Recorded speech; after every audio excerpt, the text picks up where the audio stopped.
मध्य प्रदेश समेत 5 राज्यों में चुनावी शंखनाद हो गया है। चुनावों की तारीख के ऐलान के साथ ही चुनावी सरगर्मियां परवान चढ़ने लगी हैं।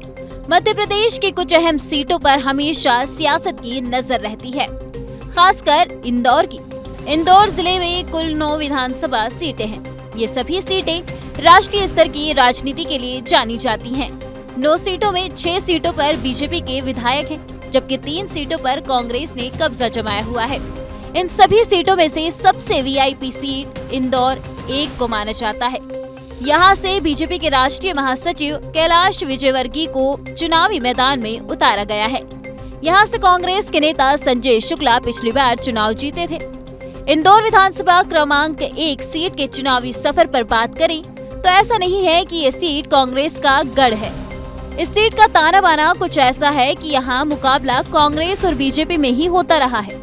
1990 के बाद की राजनीति पर नजर डालें तो 1990 में निर्दलीय प्रत्याशी ललित जैन विजयी रहे थे। 1993 में बीजेपी के लालचंद मुरलीधर मित्तल जीते, तो वहीं 1998 में कांग्रेस के रामलाल यादव विजयी रहे।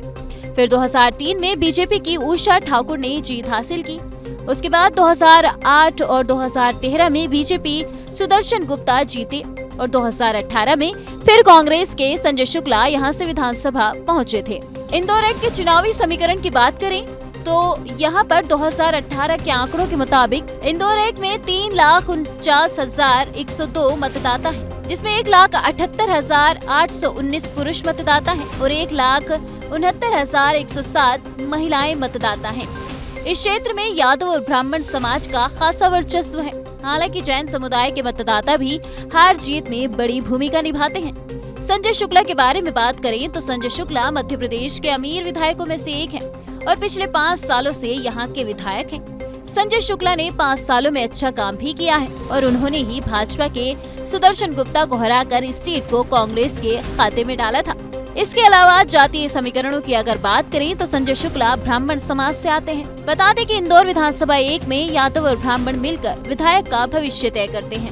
वहीं कैलाश विजयवर्गीय की बात करें तो कैलाश विजयवर्गीय वर्तमान में भारतीय जनता पार्टी के राष्ट्रीय महासचिव के रूप में कार्यरत हैं। इंदौर में बीजेपी से अपना राजनीतिक करियर शुरू कर 2000 में इंदौर नगर के महापौर बने।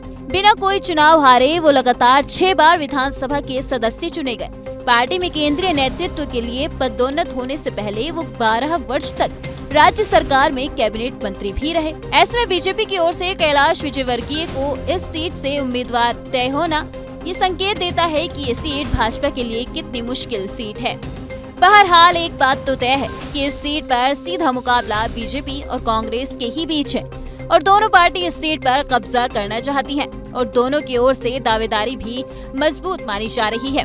ऐसे में इंदौर की इस सीट पर लड़ाई काफी दिलचस्प होने वाली है।